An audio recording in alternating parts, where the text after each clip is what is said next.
కథ మాత్రం బాగా చెప్పావురా, కానీ నందిని చేయించింది. ఒరేయ్, నువ్వు చెప్పింది కథని తెలిస్తే ఆ నిషా ఫాదర్ మనందరినీ కైమా చేసేస్తాడు రా. వీడు అసలే బాధలో ఉంటే వాడిని గుర్తు చేసి మరీ టెన్షన్లో పెట్టాలంటారా నువ్వు? రే, నందిని కోసం మనమే స్విట్జర్లాండ్ వెళ్తే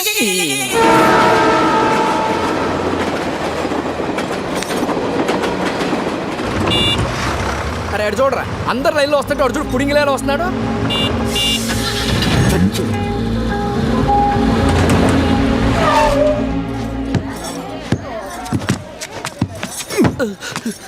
బుద్ధుందా? సారీ సార్, నీకు లైసెన్స్ ఎవరు ఇచ్చాడ్రా?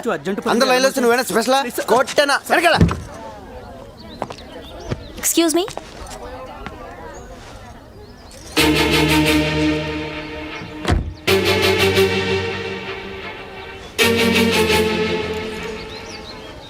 ఐమ్ సారీ, నేనే అతన్ని ఫాస్ట్గా పోనేమన్నాను. ఏమిటమ్మా సారీ? చూస్తే చదువుకుందాంలే ఉన్నావు, కాస్త కామన్ సెన్స్ ఉండదు. నేను మాట్లాడుతున్నాను. అమ్మా ఎంతమంది చెప్పాలి నీకు? సార్, డబ్బు ఉందని పోగరా ఈ బండిది.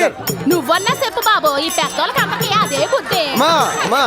వదిలే అమ్మా, నేను మాట్లాడతాను. నేను చెప్పు. మీరు ఆపండి. అక్క రా. నువ్వు లోపలే ఉన్నావా? కారు వెనక పోని మామ, తీసి ఇయ్యండి. సార్ నేను మాట్లాడతాను.